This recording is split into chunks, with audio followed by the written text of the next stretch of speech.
Bem com a Vida, com Pastor Rogério Amorim, evangelizando o Brasil e o mundo, através da TV e da internet.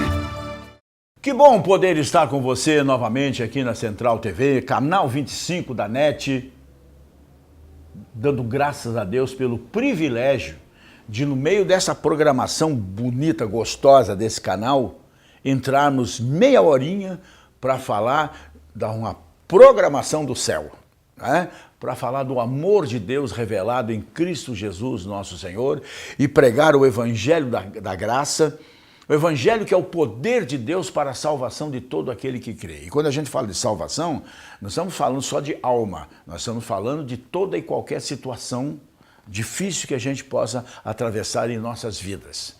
E eu quero convidar você a vir estar conosco. Estamos iniciando um mês de maio, que eu desejo de coração seja o melhor maio das nossas vidas, famílias e igreja até aqui.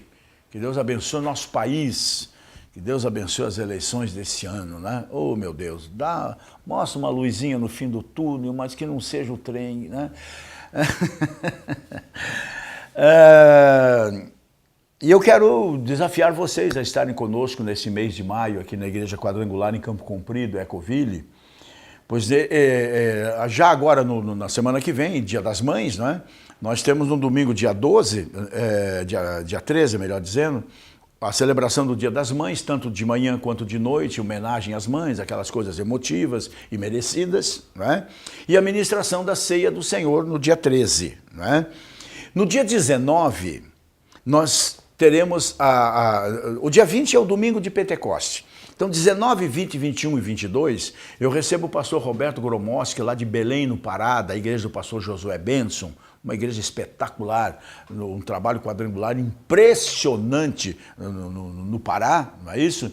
Que é o maior ministrador de batismo no Espírito Santo dessa igreja no Brasil. E ele vai estar conosco 19, 20, 21 e 22, justamente aí na semana do Pentecostes, né? Para 4 noites de poder, de unção, de fogo puro. Então, estou convidando vocês. E agora, dia 15, terça-feira, logo depois do Dia das Mães, o início de uma cruzada esperada por muita gente. Todo ano, há 25, 30 anos mais ou menos, né, nós realizamos as 21 semanas de Daniel. Entrou inverno, nós entramos com fogo, né, nós entramos com o calor do Espírito. Né? 21 noites de terças-feiras, 5 meses de cruzada. Esse ano o tema é quem sabe o que semeia não teme a colheita. Baseado no texto, tudo que o homem semear, isso também ceifará. Vamos receber grandes pregadores na noite de terça-feira, né? Já contatei o Jean Porto, o Clésio Araújo, o Renan, o Miranda, tanta gente, né? Tantos grandes amigos, grandes pregadores da palavra, que não vêm fazer show aqui, não transformam altar em palco como tanta gente, né? E muito menos faz de igreja grande negócio, não. Gente que vem para ministrar a palavra. Né? Então, dia 15, na terça-feira, nós iniciamos as 21 semanas de Daniel. 5 meses, 21 noites de terças-feiras de oração e o poder caindo. Né? Então, venha estar com você e nos assista também na internet. No YouTube, né? youtube.com/Pastor Rogério Amorim, youtube.com/Pastor Rogério Amorim. Você vai encontrar lá dezenas e dezenas de mensagens que temos pregado ao longo dos anos aqui na Catedral. Deus vai realmente fazer uma obra na sua mente, no seu coração, na sua vida, através da sua palavra, e eu convido você a participar disso. Assim como também, é bom que vocês saibam, todo sábado de manhã, das 8 às 8h30, em rede aberta, na Band, aqui de Curitiba, nós temos também o programa De Bem com a Vida. Agora, para dar um gostinho, como eu sempre digo, né? Para que vocês possam entender melhor do que eu estou falando e do porquê eu estou convidando vocês a virem estar conosco, eu gostaria muito que você participasse de um culto conosco.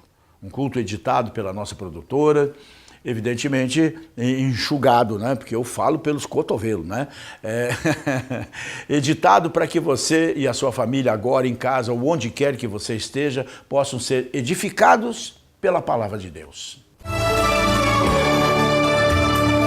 Louvado seja Deus. Trouxe Bíblia? Só para variar, vamos abrir no livro de Salmos 51. Ele é um salmo bastante pertinente, porque ele fala da misericórdia de Deus, do arrependimento de um homem e de como uma pessoa, um homem, uma mulher, né, distraído em qualquer tempo da vida, pode se destruir uma família, destruir uma nação e envergonhar o seu Deus. Então a gente fala isso com o maior amor do mundo. Não pisa na bola, se pisar se arrepende, ou então não comprometa outros. Não arraste a igreja junto. Não arraste o seu pastor junto. Não arraste seu marido, sua esposa, seus filhos junto. Toma atento. Dá um jeito na vida. De preferência arrepende e volta atrás. Mas não pense que duas pessoas não sabem o que você está fazendo. Deus e o diabo. Só torça que o dedo duro seja o Espírito Santo, que aí haverá misericórdia, que normalmente é o coiso, aí é para arrebentar, é para envergonhar, né? Então eu quero só falar do alerta que Pedro, que passou por problemas, né, na sua vida, fez: sede sóbrios, vigiai, porque o diabo, vosso adversário, anda ao vosso derredor, rugindo como se fosse um leão, buscando a quem possa destruir. Você sabe quando uma pessoa está doente, né? Você sabe quando um filho está doente, fica abatido, olheira, fica meio desaparecendo, meio sumindo, coisa parecida assim. Na igreja não é diferente. Na igreja não é diferente. A gente só dá um tempo, né? Deus é longânimo, você também tem que ser. Caso contrário, né? Então, Davi, na sua extrema angústia, depressivo, triste, abatido, desorientado, ele escreve: tem misericórdia de mim, ó Deus, segundo a tua benignidade, apaga as minhas transgressões, segundo a multidão das tuas misericórdias, lava-me completamente da minha iniquidade. Isso que eu acho maravilhoso, né? O Davi era um cara muito sincero com Deus, por isso que era um homem segundo o coração de Deus. Ele não diz aqui: lava-me do meu pecado. Aí você vai dizer assim: e daí, pastor, não é a mesma coisa? Não, não é. Iniquidade é o pecado que nós sabemos que é pecado e fazemos conscientemente, e esse aí, segundo Hebreus, é complicado. Lava-me completamente da minha iniquidade e purifica-me do meu pecado. As duas coisas, né? Porque eu conheço as minhas transgressões, eu sei que eu estou pecando, e o meu pecado está sempre diante de mim. Contra ti somente pequei e fiz o que a teus olhos é mal, para que sejas justificado quando falares e puro quando julgares. Eis que em iniquidade fui formado e em pecado me concebeu minha mãe. Eis que amas a verdade no íntimo e no oculto me fazes conhecer a sabedoria. Purifica-me com esopo e ficarei puro. Lava-me e ficarei mais alvo do que a neve. Faze-me ouvir júbilo e alegria, para que gozem os ossos que tu quebraste. Esconde a tua face dos meus pecados e apaga todas as minhas iniquidades. Cria em mim, ó Deus, um coração puro e renova em mim um espírito reto. Não me lances fora da tua presença e não retires de mim o teu Espírito Santo. Torna a dar-me a alegria da tua salvação, porque ele tinha perdido, né? E sustém-me com um espírito voluntário. Então ensinarei aos transgressores os teus caminhos e os pecadores a ti se converterão. Livra-me dos crimes de sangue, ó Deus, Deus da minha salvação, e a minha língua louvará altamente a tua justiça. Abre, Senhor, os meus lábios e a minha boca entoará o teu louvor, porque o Senhor não se compraz em sacrifícios, senão eu os daria. Tu não te deleitas em holocaustos. Os sacrifícios para Deus são um coração arrependido, um espírito quebrantado. A um coração quebrantado e contrito não desprezarás, ó Deus. Abençoa Sião, segundo a tua boa vontade, edifica os muros de Jerusalém. Então te agradarás de sacrifício de justiça. dos holocaustos e das ofertas queimadas. Então, se oferecerão novilhos sobre o teu altar. Amém? Amém, gente? Vamos nos assentar nesse mesmo espírito?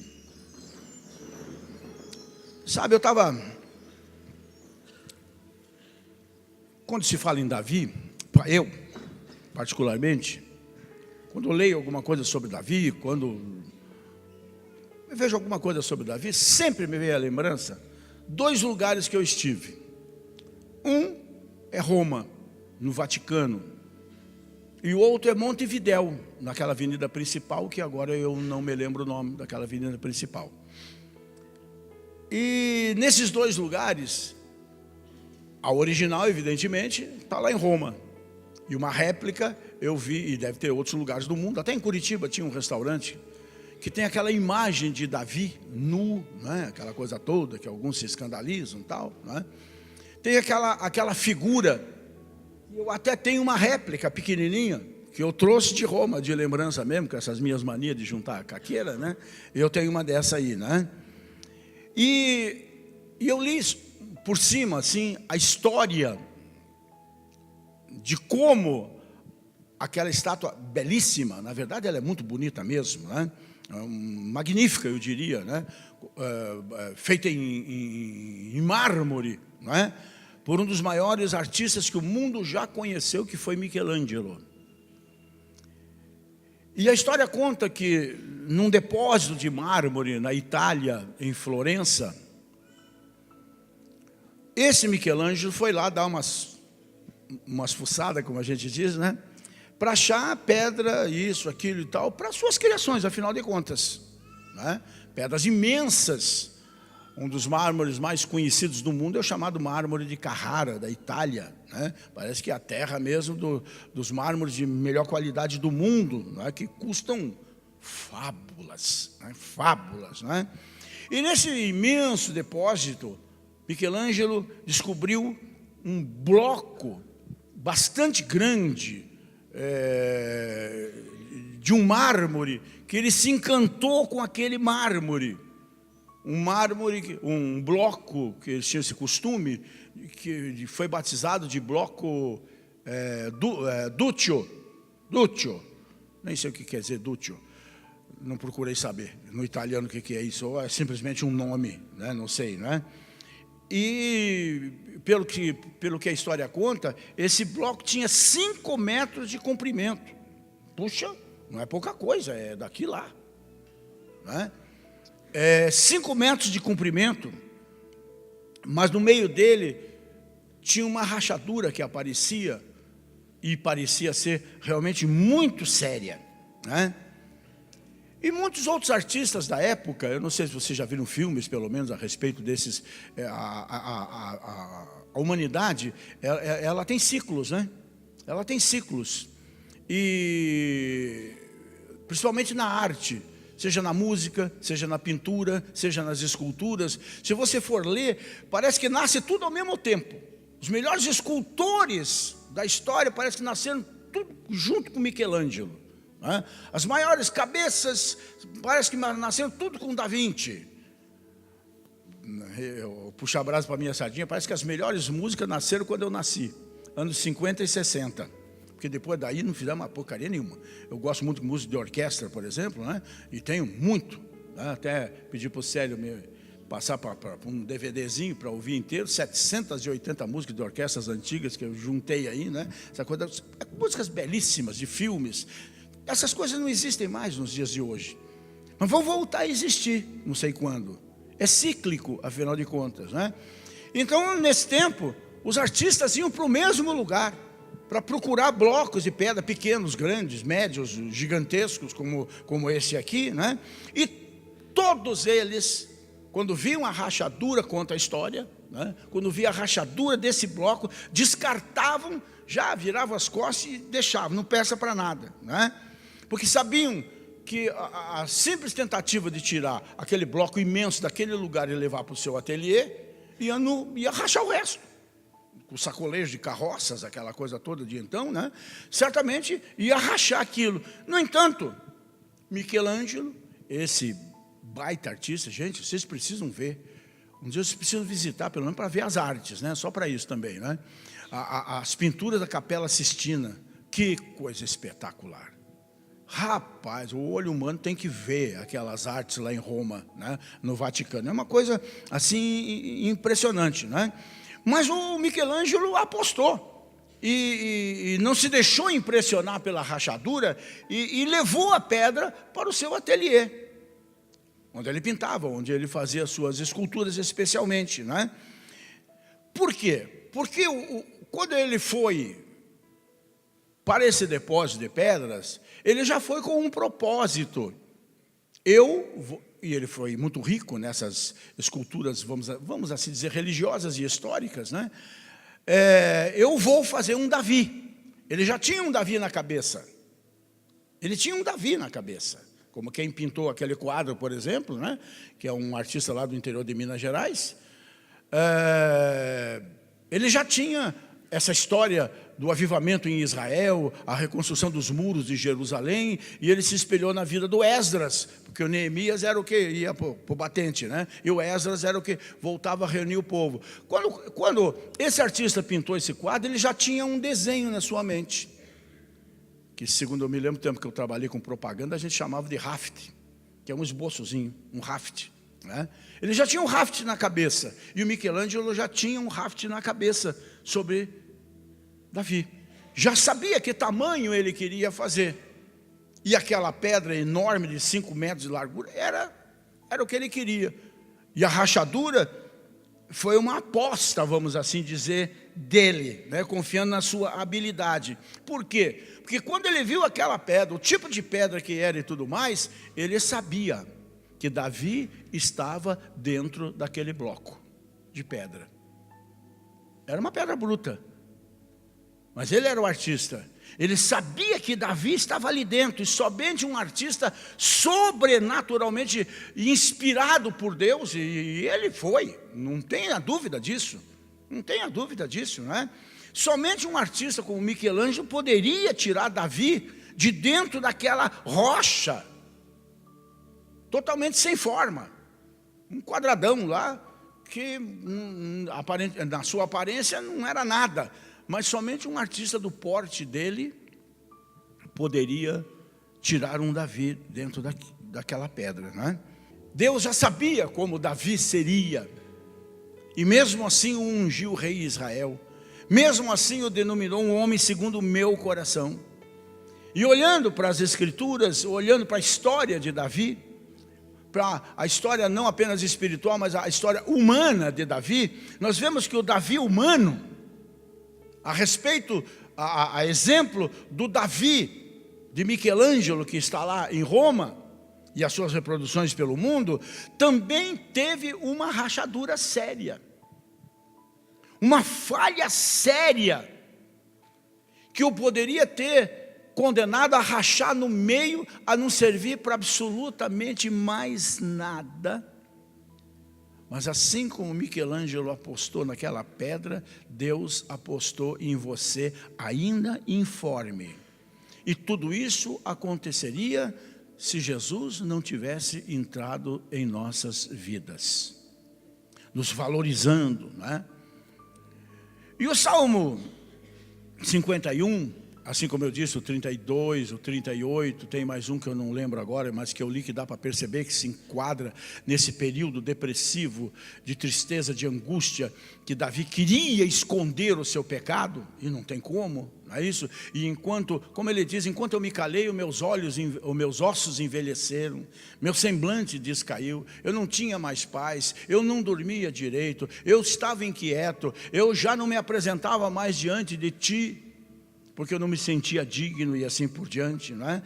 Então o Salmo 51 fala sobre o pecado que quase destruiu Davi e que nos ensina, mediante o seu exemplo, como nós nos arrependemos dos nossos próprios erros, das nossas próprias fraquezas humanas, pois estamos muito sujeitos às paixões, aos pensamentos, né? Esse sangue que corre na veia aqui não é mole não. Né? Que o coração bombeia, né? Que a sede das afeições complica tudo, afinal de contas, não é isso? E a história vocês conhecem, que eu não vou contar. exceto que Davi, quando deveria estar fazendo a parte dele, que ele está à frente da batalha, mandou os soldados, ficou em casa fazendo coisa nenhuma, e como se diz, né, mente vazia, oficina do diabo, né? Então ele vê uma mulher bonita, como ele era vivia arrastando, como muita gente que a gente conhece por aí, né, vivia arrastando asa para saia, né? Não podia ver uma saia, embora ela não era uma saia, mas era qualquer coisa, ela era mulher. Ele foi para cima, engravidou a mulher, e quando viu o tamanho do buraco, ele simplesmente disse: tenho que resolver essa situação. Mandou vir o marido, para que, a troco de nada, mandou vir o marido da batalha, para que ele deitasse com a mulher, pelo menos um dia que ele viesse para voltar novamente, não é isso? Mas não funcionou, e acabou articulando uma situação para que o marido fosse literalmente assassinado, botado à frente da batalha, para morrer mesmo, o que aconteceu. E ele pensou que estava resolvido o assunto, né? Como Moisés enterrando o egípcio debaixo da areia. Não adianta, não adianta. Tudo será descoberto, sempre, sempre, sempre, sempre, né? Mas então, nós vemos o arrependimento de Davi. Tudo bem que até esse arrependimento já está explicitado aqui nos salmos que ele cantava, que ele escrevia, mas ainda não tinha confessado, se arrependido de fato, confessado isso a Deus. E quando Deus viu que a viola estava em caco, que Davi o tinha envergonhado diante das nações, inclusive, né, e esse foi o motivo que ele perdeu o menino, que quando nasceu, não adiantou jejuar, não adiantou nada, perdeu e acabou, e teve que enterrar o filho, não é isso? Já pregamos sobre esse assunto aqui em outros momentos, afinal de contas, né? Então Deus usa um pregador, usa um profeta, o Natã, que usa até uma certa parábola, para ver se a ficha do Davi caía, e caiu, e ele se arrependeu, pagou o preço, porque uma coisa você tem que entender, irmão, irmã, eu tenho que entender, todos nós temos que entender. Deus é amoroso, é perdoador, mas não é bobo. Como ele fez com Davi. O teu pecado, para a salvação da tua alma, está transpassado. Mas esse mesmo pecado, você vai pagar em vida, ele vai te achar. E achou. Então, a oração de Davi, ela se inicia com 3 pedidos ao Senhor, bem claros aqui, né? Primeiro, ele fala de misericórdia. Nenhum de nós merece a graça de Deus. É um favor imerecido, né? Porém, este Deus, que através do Espírito Santo está aqui nessa manhã, e que através do Espírito Santo está na sua vida, ele cuida de nós com carinho, com ternura, como a gente pregou domingo passado sobre o Salmo 22, né? E uma intensidade extraordinária, mesmo quando o nosso coração está meio distante dele, o coração dele não está distante de nós. O amor dele não está distante de nós, quando o nosso amor está distante dele. Isso é o maravilhoso nosso Deus. Nosso amor pelo Senhor até pode falhar, mas o amor de Deus por você jamais falhará. Se a primeira coisa que chama a atenção é a misericórdia, a segunda é, vamos assim dizer, a remoção, o tirar, né? Essa pichação, né, do nosso pecado, da nossa falha na nossa vida, deixa realmente, às vezes, marcas que nós vamos morrer lamentando aquela marca, porque fizemos aquilo, por não entender o poder, a profundidade, a largura, a imensurabilidade, poxa, nem sei se existe essa palavra, da grandeza do perdão de Deus para a nossa vida. Por não entendermos isso. Não importa o que eu fiz, não importa o que você fez, se você matou, se você abortou, se você enganou, se você traiu, se você mentiu, importa o que você decide fazer com relação a isso. E se você tomar a atitude que Davi tomou, com certeza, por mais incrível que isso possa parecer, isso tudo será definitivamente, totalmente, completamente apagado do seu currículo espiritual. Não terá mais registro disso. Porque é o que Deus diz: dos teus pecados, não me lembrarei mais. Lanço-os no fundo do mar. Mas tem gente que gosta de fazer do pecado o seu barquinho e ficar em cima do mar navegando nele. Vai se afogar. E a terceira coisa que ele aborda aqui é a purificação. Não adianta querer lavar carvão, gente. Não adianta querer. Pega o pedrinha de carvão, pode comprar qualquer produto mais caro que existir, pegar um paninho com água e tentar limpar. Você vai sujar a bacia, o tanque, a máquina de lavar, o pano, vai sujar tudo. E o carvão vai continuar sendo carvão. E tem gente querendo lavando carvão na vida. Não funciona, gente. É somente Deus. Não é esforço humano.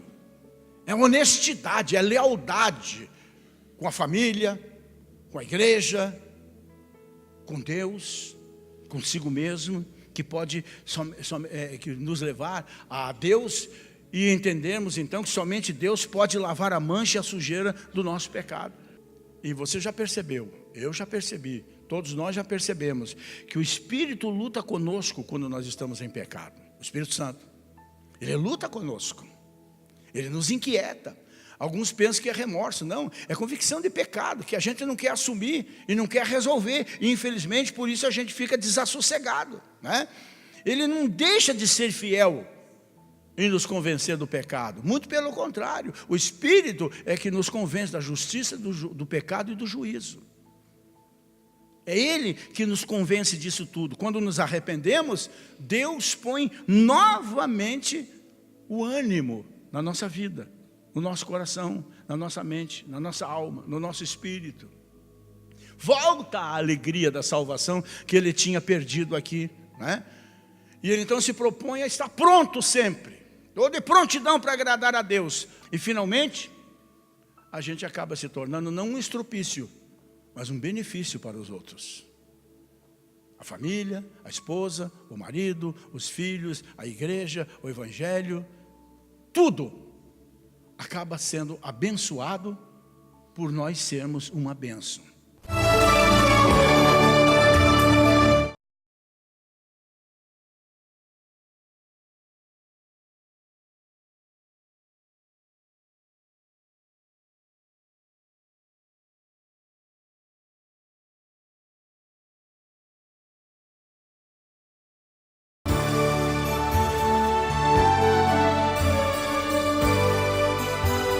Bem com a vida, com pastor Rogério Amorim, evangelizando o Brasil e o mundo, através da TV e da internet.